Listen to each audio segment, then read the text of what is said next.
Welcome to Cut Through the Noise with Dave Toronto, bringing you the truth behind the headlines in business and current events. Let's go!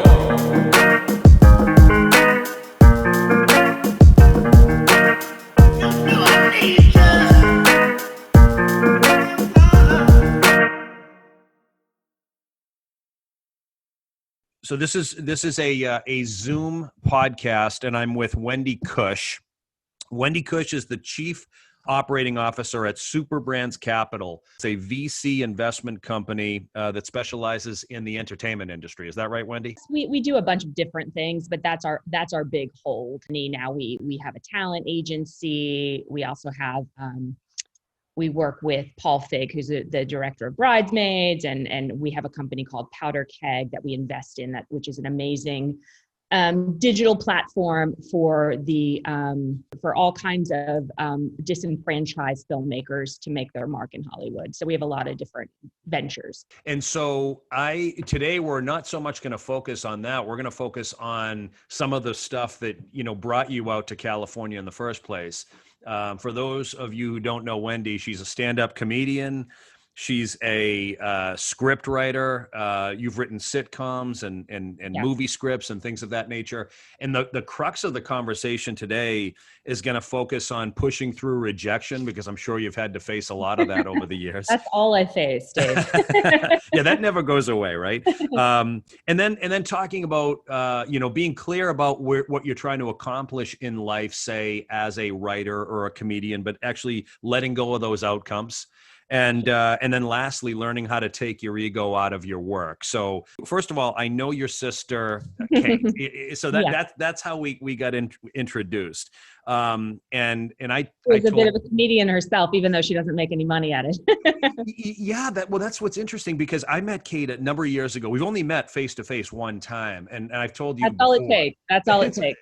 She's funny. She was really, really funny. And then when she told me about you and then what you do, I'm like, oh, what are the odds? Two sisters, very, very much into this whole comedy thing. So what's interesting to me, though, is you've got this job as COO, and you've got this professional background. You graduated from James Madison University. You had a successful, high-paying job, nice title, worked at the Department of Justice. And then 18 years ago, you just said, that's it. I'm packing my bags. I'm not satisfied. I'm going out to California to see if I can make it. It was a crazy kind of trajectory that brought me to that decision. I think I was like a lot of people. I thought, graduated from school, just wanted to get the most creative job I could find, that I felt passion for, that I thought I could grow with. Of course, in the back of my mind, I thought, I'd love to write comedy. I'd love to be a filmmaker. I'd love to be on SNL. But those dreams seemed so lofty and ridiculous. I thought, let's do this in a practical way. I don't know about you. I was raised in a family that was super goal-oriented. My dad is very, a B+ is unacceptable. You got to get an A. It was difficult to think about taking big risks. It was easier for me to think, how do I find a life that I'm excited about, that I can accomplish, that, is within the realm of reason. And so that's what I tried. Out of school, I worked for the U.S. Department of Justice, which I really loved. I thought about being an FBI agent. And I actually joined a task force there that was like a super top secret task force with the White House and the Pentagon. And that was really exciting, but I decided not to go in that direction. It was actually a very, when I thought about actually growing in that job, it was very dangerous. You had to carry a gun all the time. It was a whole thing. And I wanted to write comedy. So that was kind of like a very, very different world. And then I finally landed at the CBS affiliate TV station, WUSA in Washington, D.C. And I thought, well, this could be really cool. I'll write, I'll work my way into a writing position. And it almost was like Office Space, that movie Office Space. Yeah, one of my favorites. It was like Office Space working there. I had this idea in my mind. It was gonna be so creative, and I was working my butt off on a lot of creative endeavors, and yet all they cared about is if you were at your desk at 8:30 a.m. And what ended up happening there is I worked on a documentary for Black History Month that I was like so excited about. I really put my heart and soul into it. And I remember this like it was yesterday. I get called into one of the big guys' office to say, listen, we got some great news. We got a big sponsor.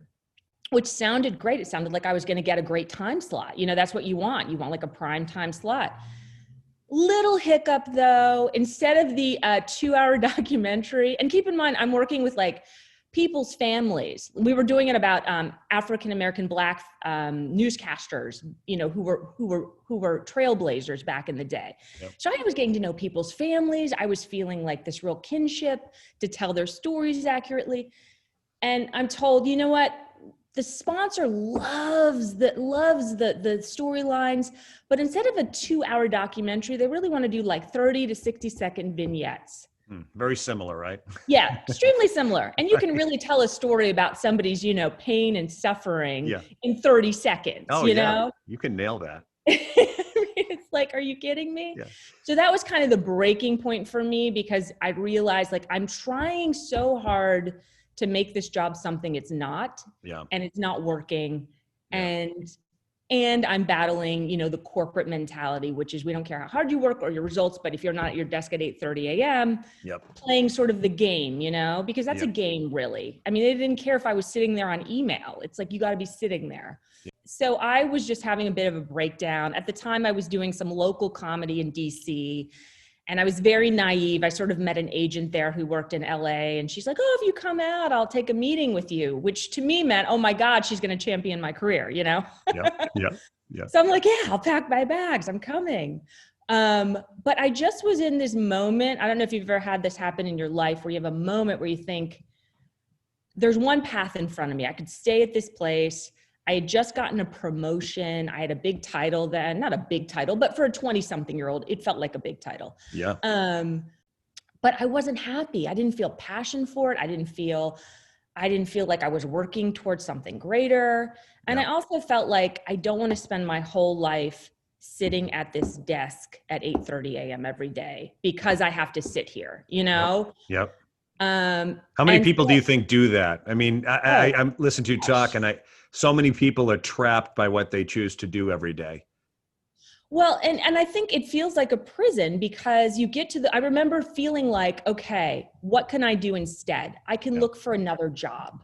Yeah. But anything I'm going to take is going to have pros and cons. And when you're working for somebody else and you don't feel like you're a team and that, you know, people are really looking out for, you know, your growth in the company, I think one job feels like the next job. You know what I'm saying? It's not just changing your geography.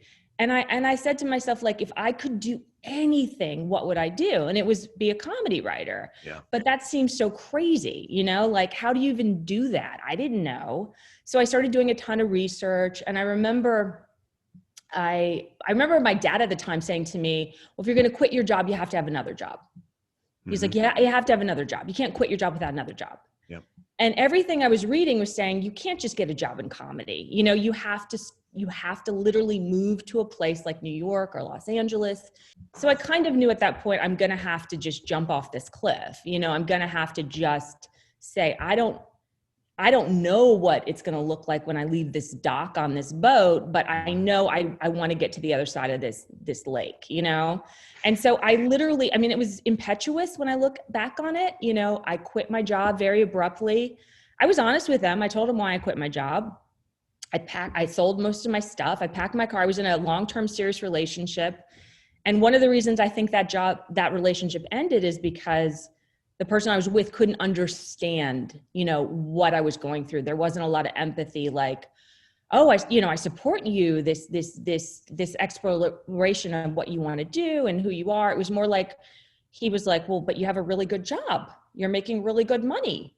You know, why would you leave that? Yep. And so I kind of realized, you know, maybe he doesn't understand who I am, you know? Yeah, well, a lot of people don't understand themselves, you know, and Exactly. you know what I mean? So it's interesting though, because your dad, you grew up in a pretty traditional household where you go to school and then you get a job and you get promoted and you kind of go through this path, and that's what you do. And mine wasn't dissimilar. I won't say that.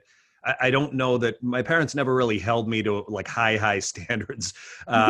So I dipped more than I should have, but the traditional path was kind of the only path. You go to school and then you get a job and, you know, in accounting or, Yeah. or something like that. But I relate to you because I never wanted to take the traditional path. I resisted it and then ultimately succumbed to it and did well with it. But I relate to what you're saying in that I remember doing really well in a job, and I was well respected and I performed well.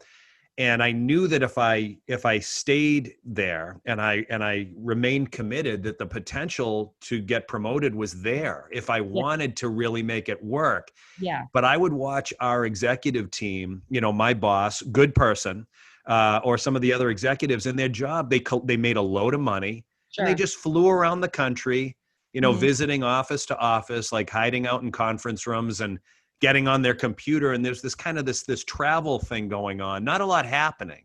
Sure. But all I thought a lot was of travel. Yeah, lots of travel, being away from the family. In exchange for that, you get a big paycheck. Sure. And I used to think, God, I would never want to do that. Like, that's such an empty existence for me, sure. not necessarily for them. But I thought it was, I thought it was great. I loved meeting new people, but I didn't like being on a plane. I hated that. So I don't know about you too, but I also felt like there was a lot of BS surrounding the parameters of a corporate organization. Yeah. And you said the work started, I think you said it started to feel like it didn't mean anything, like you were just playing a game. I think you can find tremendous satisfaction in that work if it means something. Mm-hmm. But if you're in an environment where it loses its meaning because you don't believe in the company anymore, sure. or it's just not what I signed up for, not where I want my life to go. Yeah. I think about all the people that just stick with it anyway. They don't care. And then they work, they do the same thing, even if it's with a different company over and over again. They retire and say, what the hell did I do with my life? But it's interesting to me that you just packed your crap and left. You really did. No, because I know what it feels like to walk away from security. I do know what it feels like to do that. And I found it liberating. I was so afraid to do it until I did it. And then you do it. It's like, wow, what was I afraid of? Did you have that? Yeah, exactly. I mean, I remember putting what I could fit in the trunk of my car. I couldn't even put it in my back seat because when I was driving out to LA, I was taking my sister and one of my close friends with me. And so I literally, went from you realize how, inconsequential stuff is really, because I was able to get rid of a lot of stuff. And like I said, it was liberating, but also liberating in the fact that I knew that if I stayed at this job and in this trajectory, I kind of knew what my life would look like. I knew if I packed up my car and left, I had no idea what my life would look at. And I had no idea where my next paycheck was coming from. And, I didn't grow up with any money. I didn't have much savings. I wasn't someone who was coming out here. I remember when I first got out to LA, you meet a lot of trust fund kids. You meet people whose parents are giving them a couple $1,000s a month. I didn't have any of that. I mean, in retrospect, it was kind of naive and stupid. Yeah. But yeah, absolutely. It was liberating because I thought, wow, like, I don't know where I'm going, but I know I'm taking a risk on myself. Yes. I know I'm believing in myself, and it felt really powerful. So let's talk about this whole pushing through rejection thing. So you went out, you went out to be a stand-up comedian, or you went out to be a writer? I went out to be a writer and an actress and a filmmaker. The stand-up kind of came out of that, When I first got out to LA, I right away joined a sketch comedy group, and it was really fun. It was really fun. I'd done sketch comedy in college, and immediately I made a group of friends that were wonderful, and we were performing a couple nights a week. And there's a certain security in sketch comedy because you're with a group of friends on stage. If you fail, you all fail together. If you succeed, you all succeed together. You feel like a family. It was really fun, and I was doing that, and I felt really comfortable in that. But I really wanted to try stand-up. I had friends that did it, and I really wanted to try it. And I remember at the time, like, being sort of plagued with insecurity about it because, if you tell anyone you want to do that, most people say, oh my God, that is the scariest thing, And I remember I was dating this guy at the time, and he was a scientist. I mean, literally, he was a biochemist. That's what he did. But I remember saying to him, oh, I'm going to go do this open mic. And I remember him saying to me, oh, don't do that. He's like, and I said, why? And he goes, honey, I mean, you're funny, but do you think you're like Eddie Murphy or Richard Pryor funny? No, I'm not that funny, but maybe there's a place for me as a white woman, Yeah. I mean, I don't know. Right. I don't know. But I remember, being really, really scared about it. But at the same time, I thought, you know what? I always think you should push yourself outside of your comfort zone. And I said, I'm gonna give this a try. Did you expect to be well received? Well, so here's the deal. I think you and I have talked about this before. Dreams are one of those things when there's a dream in your head, it's perfect. Of course I expected to like kill it. I practiced a lot in front of the mirror. I sent my material to my sister, to friends. And it's really hard, I think, sometimes to execute a dream because your expectations are so high that sometimes it's better to keep them in your head. It's like, it's better to keep it as a dream. And what I learned right away, the first time I ever went up on stage was terrifying. It was at the Laugh Factory in Hollywood. One of my best friends who I'd made out here in LA really wanted to come with me. And this guy is so funny. I mean, this guy's like the guy you want to sit next to at a dinner party, hysterically funny. And he wanted to try it too. So the two of us drove there together. You had to get there at they really make you work for these things. You had to get there at the crack of dawn in the morning, put your name on a list. Then you had to come back at 4:00 to see if you won the lottery. Then the show didn't even start till 9:00. So I remember we both got selected. They selected like 30 people. And we get there that night and I felt nauseous. I literally did. I walked into the club. It was packed. There was probably 150, 200 people. It's packed. And they tell you where you are in the lineup. You kind of go backstage. And I had a moment as the person in front of me was going out there, and they don't give you much time on an open mic. I think they give you maybe they gave me 5 minutes. Mm-hmm. I mean, you don't get like now, if I go up on stage, I can get 15, 20 minutes, but no. Did 5 minutes to you back then feel like a long time, or did that feel like not enough time? It felt like a long time. Yeah, okay. It felt like a long time because if you start practicing something, you do one joke or something, you can do it for a minute and a half. So you really have to, or you can do one long story if you want to do 5 minutes, but it just depends. But the reason I'm even telling this story is that right before I stepped on stage, I remember feeling so physically sick. Like my body was betraying me, like I felt nauseous, I felt dizzy. There was a part of me that said, you can bow out right now and just say, I felt sick. Like I couldn't do it. Because I did physically feel ill. Right. And there's another part of me that said, Wendy, if you don't go out there, you're going to regret it. I knew for some reason it wasn't going to get easier. Yep. And I said, maybe you could just make it about getting out there and giving it a shot and not the outcome that you have to kill it in front of this room. And so I made myself step out there. I did my stuff. I don't think I did amazing, but I didn't kill it. And I turn around because my friend was supposed to go after me and he had left. So I'm looking for him backstage. I find him out back and I'm like, what are you doing? He's like, yeah, I'm not ready. And guess what? I mean, that guy never got up on stage again. In my opinion, he's one of the funniest people I know. I think you're never going to feel ready.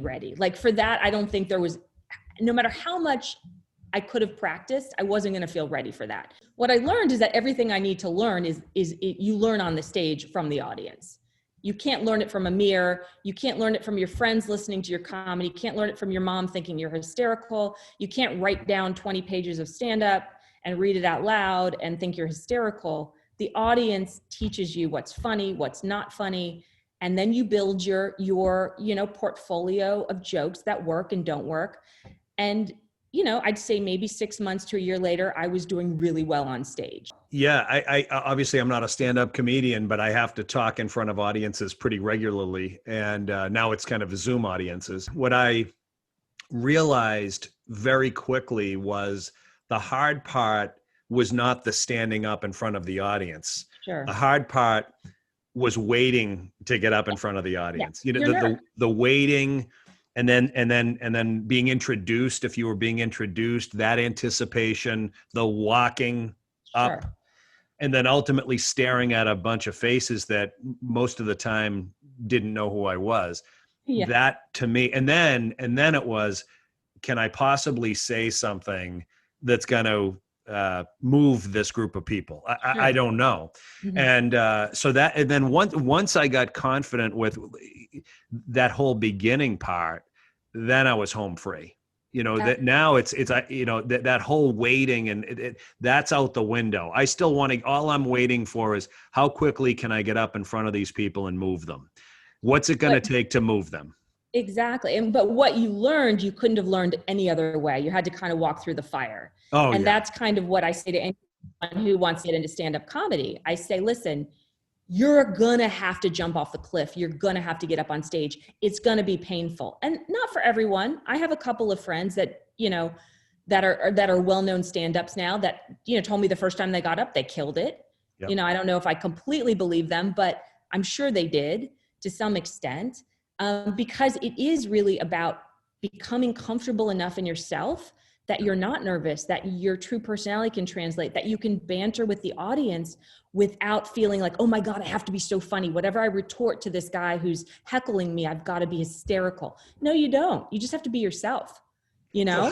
So how do you deal with the rejection piece? This is, you know, as a person who's trained tons of salespeople, and not just salespeople, but when I'm talking to people, usually who are trying to work through some sort of communication issue, mostly what's in their way is this fear of being rejected or fear of confrontation, fear of getting their feelings hurt, you know, or hurting somebody else's feelings. It's all upstairs. It's between the ears. Sure. How do you get to a point, because the reason I guess where I'm going with it is what you determine or what you deem rejection, I might not, and vice versa. There are other people, you give them the wrong look and they're rejected, or you give them constructive criticism and they're rejected. Sure. How do you internalize that? Has it changed over the years? And what have you done to push through it? What gives you that power to push through it? Well, you know, it's not easy. I would say in the beginning when I started, if I had a good show, I walked on air. If I had a bad show, I wasn't talented. I was never going to make it. I didn't belong in comedy. You know, what my ex-boyfriend said was true. I mean, you just get in your head in such a negative space that, you know, it starts to take away and tear your self-esteem down. And what I've learned is two things. Number one, when you get up, I think that the fear for a lot of people when they're doing something super outside their comfort zone is that they're going to be so embarrassed if they do poorly, if they do great. Mm-hmm. I'll tell you what, I could get up on stage and kill it. I could get up on stage and have a bad show. My good friends are still my friends. The people who think I'm funny are still think I'm funny. My family still loves me. Nothing really changes in your life when you get rejected other than your ego gets crushed. And trust me, this isn't easy. In fact, yesterday, I have a feature film I wrote, and I had a big meeting with a big production company, and they were excited about it. And I was, you know, my hopes were so high. I had a Zoom call with, you know, two of the guys over there, and my hopes were so high that they were going to buy it, you know, and they ended up not. And the reason for not wanting to buy it, I won't get into it, was so minuscule and just made no sense to me that I remember getting off the phone and I was just so angry and upset. And I started to just, of course, go into my head, which a lot of us do, with negative talk. Well, I'm never going to be able to sell this movie. I got so close with these guys. But I started to do the thing I do, which is, you know, negative self-talk. And then I said, Wendy, take your ego out of it. This is just the wrong home for the movie. You know, what happens if your value is contingent, if your value is contingent on that every time you get in front of someone, you will ultimately be destroyed. And what was really helpful for me is I called my sister after this meeting and I was crying. I was upset because I thought this was going to be amazing news. And she said to me, Wendy, first of all, they're wrong. Okay. Just why are you giving them the power? Why are you saying what they're saying is right? And I said, I'm not. I'm just so disappointed. Yep. And she was like, it's okay to be disappointed. Okay. But what you're not looking at is you were in front of two of the biggest producers in town, in Hollywood, and they had multiple meetings with you. So you're taking all of that away. You're just saying, well, that doesn't mean anything because they ultimately rejected me. So you're taking all the work that you put into it out of it and giving it all to them.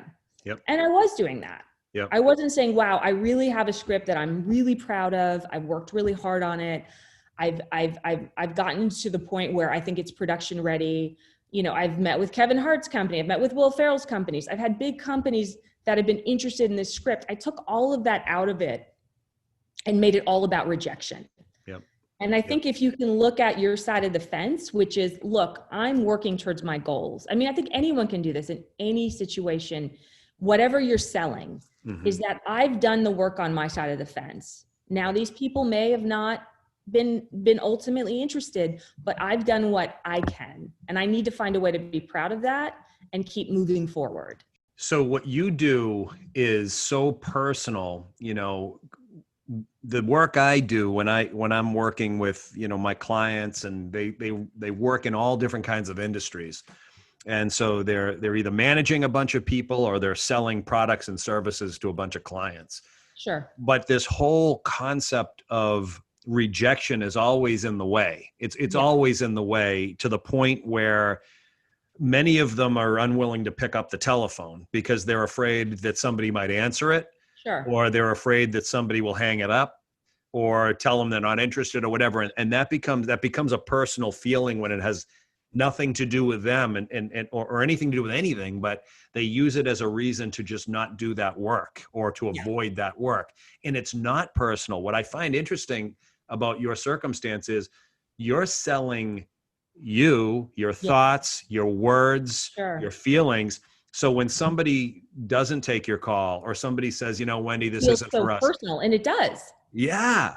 So, I mean, you have a legitimate reason or excuse to take it personally. Sure. And yet if you do, it will crush you.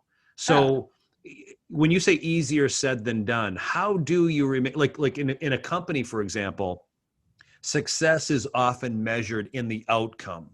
Yeah. It's measured in, did you do this? Did you sell this amount? Sure. Did we grow by X percentage? Sure. But because they said by this date we'll do that, or you have to do this by the end of December, or this fiscal year. And then we're confined by the outcome, and we determine our success based on the outcome and that time frame. When sometimes the outcome may be 2 weeks later, 6 weeks later, maybe an explosive outcome. Sure. How do you remain detached? I mean, you're the only one who decides your outcome. No company's telling you, oh, Wendy, you got to do this by this date. Sure. You do. How do you remain committed to an outcome and yet detached from it at the same time? It's really, really hard. What I've learned to do is take some of the power back by doing some of my own work where I don't need someone to greenlight me. For instance, I just shot a TV pilot that I wrote. It's called The Lovelies, and it's a dark horror comedy. And I raised the money. I shot it myself. Really proud of the production value. I did it on a shoestring budget. I got some amazing actors who are, on TV all the time, who are friends, who did an amazing job. And we've gotten into a bunch of film festivals. We just won, Best Series at the Horror House Festival right here in Los Angeles a couple weeks ago. We won at the Liftoff Los Angeles Festival. So that was a way, because I was taking that script out and people really liked it, but no one was buying it. So I said, what can I take back? What can I do? I can raise the money. I can shoot this myself. I can get it into some film festivals. I can take a little bit of the power back, myself. And I've done that. I mean, I probably shot 10 things on my own, pilot presentations, short films, where I can take some of the power back. It's really hard. Financially, it's hard. You're doing everything yourself. I mean, my last thing, I literally did costumes. I did props, I did location scouting. I produced, I was an actress in it. So I had one of the parts, because I had to do that, because you have to wear a ton of hats when you don't have a lot of money. And also, stand-up sketch is always a great thing because you can perform, you can get on stage. COVID's been horrible. I haven't gotten on stage in a long time now, and it feels, but you can get on stage. And there's something, it's funny. I think I told you the story when I was up in San Francisco. My sister was up there for business, and I said, "Oh, I've been wanting to do some shows up in San Francisco. I'll come up there." So I dragged her to this laundromat that's also a stand-up venue, where people are doing their laundry and people are watching stand-up comedy. And she had like a long day of work, and they told me I'd get up around 11. I don't think I got up until midnight, but I have this image in my head of me up on stage, looking out at my sister, and I see like, you know, there's a couple of homeless people who are setting up like their cots for the night. And then there's like a guy doing his laundry who's like pushing people aside because he's trying to like lay out his sheets to dry. And I thought to myself, how did I get here? What am I doing? Like, here I am midnight in San Francisco doing stand up to this room. And there was something really like poetic and beautiful about it.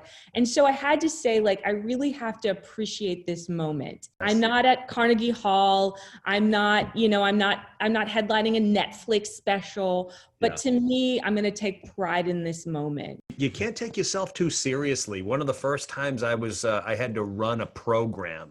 Yeah. I decided I was going to do this thing every month. The first time I did it, one person showed up and I had 3 hours with this guy. I'm like, what the hell am I going to do with this guy for 3 hours? But it turned out to be great. And then over time, he became 3 people, then 5 people, and then it got off the ground. But initially, I'm like, this is horrible. And it was just getting over the embarrassment of, I don't know how to get people into a room yet. Sure. And a lot of your success, you're not the one getting the people into the room. No. You're relying on the venue. Let me ask you this though: what makes I consider myself somewhat comical. I would love to say that I would be willing to get up there. I don't know, but what's funny to you? What's funny to you? Because I love laughing, but I don't find most people funny. I laugh at the obscure. I always tell people who say to me, "I want to write comedy or I want to write stand up." And they tell me, well, I go and I sit at my desk for 20 minutes a day and I try to write stand up. I said, don't do that. I said, stand up is just you living your life, having your relationships. Funny things will come to you and you will jot them down on a piece of paper and you will go work on them. Don't try to come up with, your life is, everybody's life has humor. You know, I do a bit about how I don't think you should be allowed to name your daughter a name she doesn't have to change to be a stripper. And I do this whole routine because I went to a baby shower one time and these parents had named their kid Candy Cane. Okay. Now we get a lot of weird names in Los Angeles, but like, I just, and people are like, oh, that's adorable. You should put candy canes all over her nursery. And I said, you should put a stripper pole in her nursery because that's exactly where she's going. Yeah. A name that she can take to the champagne room at her local gentleman's club and be successful. You have fucked up as a parent. You know what I'm saying? Like what are you thinking? And I do a whole bit on that, but that simply came out of my real life. How much of it is like what I always find it funny when there's a few people in my life, they can take the most mundane thing and their observation of that basic thing is hysterical. Sure. Do you get into that? Like just the most random thing? Yes, I do mostly observational stuff. I don't do a ton of, I literally do a bit where I was at the Whole Foods one time and I went up to this woman. I like to do random acts of kindness. And I went up to this woman to let her know there was something wrong with her baby's face. You know, I didn't have to do it. I was being a good American. And, she was so offended. You know, what is wrong in this country where you can't criticize a baby anymore? Have you noticed that? Like babies are somehow off limits. Yeah. And I was really being helpful. I said, you might want to consider a CAT scanner, at the very least a hoodie, because I don't need to look at it. No, I'm just kidding. Or a mask. Yeah, exactly. Right. It's no longer suffice just to say, wow, what a cute baby you have. Now you have to have like a plethora of accolades.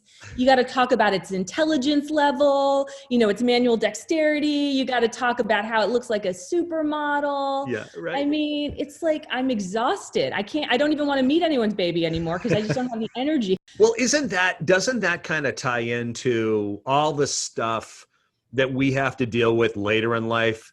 When you really think about it, I know it's part of the act, but there is some truth to that when we feel the need to just always keep people perfect and succeeding and whole and, everything's always good. You're always first place. You're always, first in line. You always get the A.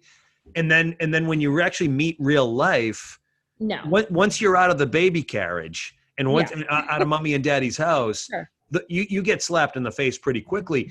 I mean, would you be where you were at if you didn't fail and feel rejection and all that? Well, I think you're absolutely absolutely correct. I mean, it's funny. I have a feature film that's about, young, it's based on, it's a dark comedy about teenagers. And it really talks about how I really wish that we were more honest. And I think social media is part of the problem, but I wish we were more honest with young people to let them know that life is freaking hard. Yeah. We're not always happy. Most people struggle daily. And I'm not just talking about COVID and what's going on. I'm talking life in general. Yep. It's really hard. And that's one thing that I think I've learned is that going after your dreams is messy. I mean, I think one reason a lot of people don't do it is, I think we talked about this a little bit earlier, is that in your head, your dream is perfect. Mm-hmm. Let's say you want to be, like the rookie, a 40-year-old baseball player. You were really good in high school. You still have a good arm. There's some dream in your head that maybe if you went to an open tryout, you would make, a professional team. Yep. But actually going to that tryout is terrifying. And a lot of people don't want to do it because in their head, if I did go to that tryout, oh my gosh, my life would. When in actuality, dreams are really messy. Like I've had to face so much rejection. I've had nights where, I'm not kidding you, I've driven to some like crap hole, little dive in Hollywood. I got a flat tire on the way. I got a parking ticket. I have to walk to some dangerous little, that's one thing they don't tell you as a woman. Like you're going to these like little hole in the wall places on weeknights at like 11 o'clock at night. It's messy, it's really messy. And I had this, you have this idealized dream in your head, and it's not going to look like that. I'm not saying some people won't get lucky. Yeah. And they want to be, let's say they want to start their small business and tomorrow they quit their corporate job, they go start their small business and immediately they land a big client and things go great. I'm sure that happens for people. Yep. But most people are plagued by rejection before they get any kind of success. And that's what I'm dealing with. I mean, I've been at this for a really long time.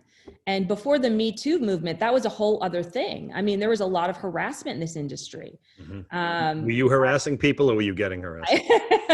I mean, both ways. No, only being harassed and there was no voice. I mean, you couldn't really even say anything because you would just get cut from shows. I mean, I one time had one of these guys ask to walk me to my car because it was dangerous. And it was actually dangerous when we got to my car because he like dove on top of me. And I was like, oh, buddy, no, not interested. Yeah. Well, guess what? I got cut from that show next week. And it was something I had been doing every Thursday night for like 2 years. Oh, wow. That's and he terrible. said, I was, and the crazy part was that night I had killed it. That was like the best show I ever had. We had a packed audience.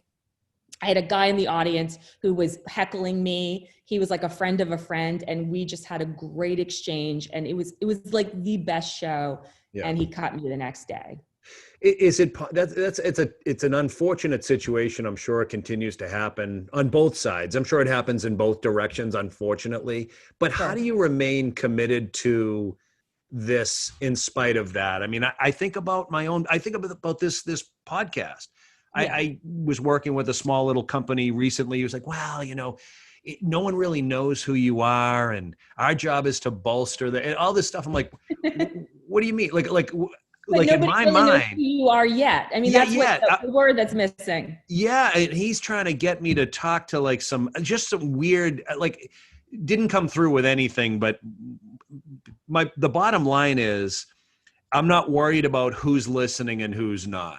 I'm looking at it like if I have an idea that can help people, I'm going to talk about it. If I have a guest that has something to say that can help people, I'm going to talk about it. I don't care who's listening, and if you listen and enjoy it, great. And if you don't, great. I'm not going to rise and fall with anybody's opinions. Sure. But I mean, you've got to be in the same boat. It's almost like you've got to find your own success outside of the approval of other people. Exactly. I mean, it is so, I can't tell you how hard the business is as far as there's so many gatekeepers. Mm-hmm. I mean, first there's agents, it's so hard to get your first agent. And when you do get an agent, I mean, I got to the point where I had an agent at CAA, which is like, to me was like the end all be all, like, oh my God, my career is going to take off. They're like the best agency in town. And I really liked my agent there. He was a great guy, but it didn't go anywhere. He got me some big stuff, some big reads, meetings, that kind of thing. And then eventually said, I can't continue to rep you. And he's like, and it's not because I don't believe in you. He's like, my bandwidth is just exhausted. And then you get another agent, and I have another agent right now, and you give them something and they'll tell you why they can't sell it. And you're like, are you kidding me? Like, don't tell me why you can't sell it. Let's talk about how we can sell it. Yeah. So once you even get beyond that, then you're at, again, the mercy of buyers. And so what I found is that I really have to love the process of writing and the projects I work on. And yeah, of course it's disappointing when you don't see them on the big screen, but if I didn't find joy in the process, there's no way I could continue this. I mean, the rejection is just mind-blowing, it really is. The rejection, though, is part of the process, I would think. Sure. You talk about, we were kind of like blending all the whole rejection thing and the detached from the outcome and ego. We're kind of bleeding into all of this as we go through this. But, what I've learned over the years is the falling down and the messing up, or the being rejected, not personally rejected, but just told no, is empowering. Like, that's actually part of the growth. And so many people never get to find that out because they're so busy not wanting to get hurt. Well, you know what I mean? That they never accomplish anything. Exactly. And what you'll find, I mean, I was really lucky. I learned screenwriting from this brilliant screenwriter director named Nicholas Meyer. I worked for him for 8 years. He wrote and directed The Wrath of Khan, Star Trek 2, Star Trek 4, Star Trek 6. What I watched with him is he had to deal with rejection all the time too. I mean, you think some of these people are at the top of their game, and yet they are constantly dealing with it. Even once they've made it to a certain level where they're directing huge budget movies, they still have these passion projects. I mean, he had some scripts that he'd written that I'm like, these are so brilliant. Of course he's going to sell these. Of course they're going to be made into big movies. We'd get big attachments. I mean, we had this young Teddy Roosevelt script that he wrote. Leonardo DiCaprio was attached. Martin Scorsese. Oh my God, script was brilliant. This is going to get made. Never got made. Yeah. So you learn that this happens to everyone. I mean, I remember my sister and I met Ray Liotta, who was super, super nice guy. And he was reading a script, and I remember we were talking, and this is Goodfellas, Ray Liotta. He works all the time. He's constantly working. And just a really, really good actor. And I remember him saying to me, I have so many projects I can't get made. I just, I can't get them made. I'm constantly, and he told me about his struggle to break into Hollywood. It wasn't easy, Yeah. I this reminds me just business, how business is done in general, even outside of Hollywood. Oftentimes, you're just talking to the wrong person, or you're talking to somebody, your gateway in is the wrong gateway, or maybe that person doesn't have confidence, or maybe that person isn't well received. Even an agent, just because somebody's labeled an agent, it doesn't mean that they're welcomed by the studio, for example. Or like, I'll go into a company, and just because somebody has a C-level title or a senior title, it's meaningless. If they don't have credibility inside their organization, well, that's the wrong lead blocker for me. No matter what your title is, no matter how much money you make, if you don't have credibility inside the organization to make something happen, I'm wasting my time with that person. Doesn't mean I don't like them or talk to them, but at the end of the day, things don't get done when you have the wrong connection. And I would think so much, the Ray Liotta story or your own story, you might have a gold mine you're sitting on, but if you're telling the story to the wrong entry point, it's more of a reflection of that, than the story itself. Well, and it's also, I remember I worked on Syriana with George Clooney. I remember talking to one of his guys who said to me, listen, a lot of it's timing and the right person. Yeah. We've had projects that we have, given to 10 people that you would think would in a million years jump off a cliff with it because they'd be so excited. And no, he's like, they won't do it. And then randomly, somebody who we never thought in a million years would be interested in doing this is now, making this movie. But it's timing, it's taste. I'll give you an example. One of my favorite TV shows is a show called Summer Heights High. It's an Australian comedy. I just think it's hysterical. It's this guy, Chris Lilly, and he's just a brilliant comedian. And I was in a room one time with two other writers who are very accomplished working writers. One of them has a big show. And we were talking about shows, and I said, this is one of my favorite shows. And they both hated it. They both, oh, we gave it a chance. Oh, no, that guy's not very good. And I remember walking out of there being so offended, like, because it was my taste. That's my taste. But what I learned is my taste is my taste. And they can have their taste. Yeah. And it's okay. You know, I still think both of them are wrong, but right. It's like, well, one of my favorite movies of all time that anyone who knows me knows I loved Anchorman. You mentioned Will Ferrell. Oh yeah, I do too. I loved it. And I can recite almost every line in the movie, and it's nauseating. It really is nauseating. But what I didn't recall was, so this is probably 15 or 16 years ago, whenever it came out. I was sitting downstairs, I'm watching, it came on TV, and I'm watching it and laughing. I kept calling my wife in. I'm like, Chrissy, you got to see, this is absurd. You got to watch this thing. It's ridiculous. And she comes in with her arms folded, and she's like, you're unbelievable. I go, what? She goes, we rented this 2 months ago, and you fell asleep 5 minutes in telling me the movie sucked. And I'm like, what? No, you did. She's like, yes, we rented it 2 months ago. I downloaded whatever. And so at the time, and I had no recollection of that at all. But at the time, right, I was like, terrible movie, fell asleep. And to this day, it's one of my favorite of all time. So you mentioned timing. I mean, it can be that. I want to ask you one more random question. And then whatever else I didn't ask you, I'll ask you. But I don't know anybody in Hollywood other than, you. I know you, and I've met some people who've gone out there and come back. There's some interesting people out there. Now, you don't have to name names, but what happens to people, these actors and actresses, when they get to a point in life where they've got these crazy rules where you can't make eye contact with them, or you've got to call them by a certain name? I mean, what happens to people? Honestly, I don't know, because I will tell you, I've met some of the nicest people in Hollywood. Like I said, I worked in Syriana. George Clooney, super nice guy. I worked with Jennifer Aniston, super nice. And then there are people that your mind is blown. I worked on the movie Along Came Polly, and I remember being so excited. This was like the first time I was going to be on a big set, and I had I was in the bar scene, the scene where Ben Stiller is, or Jennifer Aniston is trying to eat the peanuts, and Ben Stiller's telling her all the germs are on it. Like, I'm literally 2 down from Ben Stiller.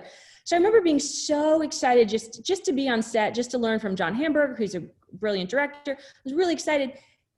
And I get on set, and immediately it's like a joy suck. Like it's like you're at a funeral. I couldn't figure out what was happening there. It's like people, you can tell everything trickles from the top, but you could tell like something was off. And so we get there, I think we had our breakfast, you're waiting around, they're lighting, it was in a big kind of, it was in the lobby of a historical hotel. They're lighting takes forever, it takes hours. We're all kind of sitting around. And finally we get called in to one of the ADs who says to us, okay, listen, when you get out there, there's some rules, okay? And I'll tell you what, already you don't talk to the actors unless they talk to you. You just don't. You give them their space and the respect to do their job. I know for me, when I'm acting, I want to get into character. I get it. Nobody's going to do that. But the guy was so serious. It was almost like we were like the team, going into Al-Qaeda, it's like, he was so serious. He was like, listen, if you violate any one of these rules, you will be asked to leave set immediately and you will not be paid for the day. And we're like, wait a minute, what? Right. And so he goes on these rules. And the biggest rule was you don't look at Ben Stiller. You don't talk to Ben Stiller. You don't look in his direction. So immediately we're like, oh my God. I got to write this down. I'm going to start implementing these rules. Keep going. I know. You don't look at Wendy Kush. You don't talk to Wendy Kush. So the hysterical part of this, and I wish I had a picture of it because it's such a vivid image in my mind. We all get out there, okay? They're placing us. It's like a bunch of extras around Ben Stiller and Jennifer Aniston. And at the time, it's not Ben Stiller, Jennifer Aniston. It's their body doubles. They come in at the last moment. They're placing us around them, and I'm right there. I mean, I'm just a few down from them. And naturally, the way they placed me, I would be staring right at Ben Stiller because he's like right where the bartender is, right where my head, they position you. But because I'm not allowed to look at him, I contort my neck in the most uncomfortable, like version you could possibly imagine. I'm literally like staring off at the ceiling and contorted to the left. And I stayed that way. I'm not kidding you, for like 8 hours. The next morning I woke up and I had whiplash. I was in so much pain. Because you're paranoid to look in his direction. Oh my God, I'm paranoid. And the best part is I'd made friends with one of the girls who I was working with. She was wonderful. She was a New York stage actor and she was just out for a few weeks and she wanted to work on a film. So she's doing this extra work. And at lunchtime, they came up to her and they said, thank you for your service. You're done for the day. And she's like, wait a minute, what? We hadn't even started shooting. I mean, they'd been just rehearsing and lighting, and Ben and Jennifer had come out like one time and that was it. And she's like, wait a minute, what's happening? And they said, yeah, you have to go. And she's upset because she thought she had a job for 2 weeks. It was a long job. And finally I said to her, you're staring at Ben Stiller. And she said, no, I swear I didn't look at Ben Stiller. I didn't look at Ben Stiller. And they're like, yeah, no, you did. Wow. And they're like arguing with her. They're like, yeah, you looked at him. And, I don't know if he complained or if someone noticed it. But my big takeaway from that was, here's a guy who's, at the top of his game, and I don't know if he gets nervous. I understand if you get nervous. I understand if you have a rule, like, I don't want people talking to me so I can get in character. But this was such an extreme, that I remember all of us walking out together that night back to our cars going like, what a miserable day. Everyone's heads and necks were killing them, and now we got to come back and do this day after day. And you would think someone like that would be, just like top of their game, enjoying themselves. I'm not saying like talking to people around them and being joyful, but he just seemed miserable to me. And to a contrast, Jennifer Aniston was lovely. I went to craft services one time. She was there. She seemed very down to earth. She seemed to be happy. She seemed to be accessible. There was no rules around her, but it was a very disheartening experience, because you realize somebody can literally have their dreams come true. I mean, this was after a long, something about Mary. I mean, he was really at the top of his game. Yeah. And I've heard of this before. I have some buddies who are in the music business, and they shared similar stories about musicians. You could only stand in this spot, or you could only call them by this name, or you couldn't look at them. And it's just so odd. And I wonder what happens to people. How does that end up happening? So let me ask you this. I want to be respectful of your time. So we've dove into everything we said we're going to talk about. What advice would you give to anybody in life, like as they think about their career or anything that may be holding them back relative to this stuff? What advice would you give? The second question I have is, what's next for you? And I'll let you kind of have the final words. So, it's such a hard thing, but my best advice for people is, if you have something in your heart, a passion, something nagging at you, I think that's how it starts. Maybe you're an investment banker, or maybe you're an insurance broker, maybe you're a teacher, but there's something nagging at you. Gosh, I really would love to be a painter. I painted in college. I really want to go into comedy. That's what my joy is, writing funny emails to my friends. Or that is a voice telling you need to be doing something different. And it doesn't mean you need to pack up your car and move to LA, but maybe it means you need to start a vlog. Maybe it means you need to start writing poetry, start painting again.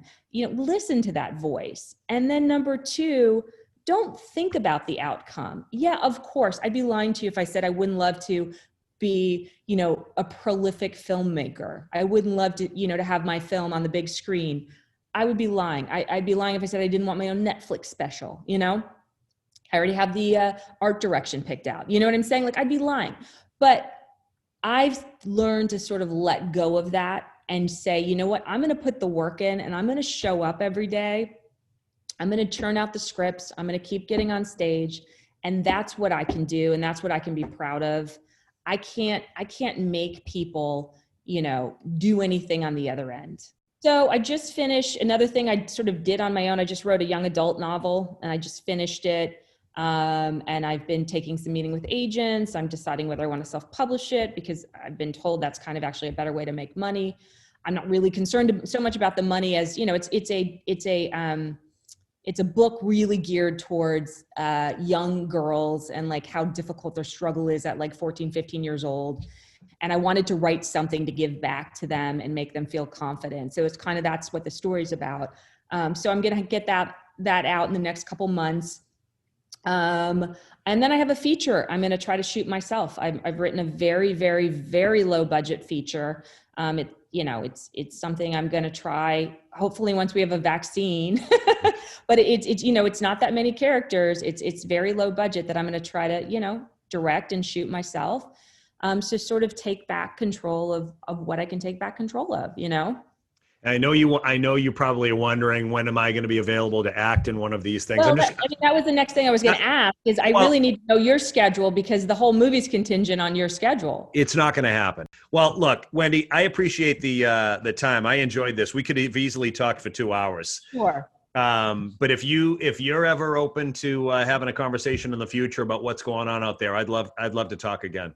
Absolutely. And, and you're as well an inspiration to me, because like I told you, my sister and I have thought about doing some kind of podcast. I think, you're doing exactly what I'm saying, is that you're putting your creativity in something that you can control, that's yours, that you don't have to compromise with a bunch of producers on.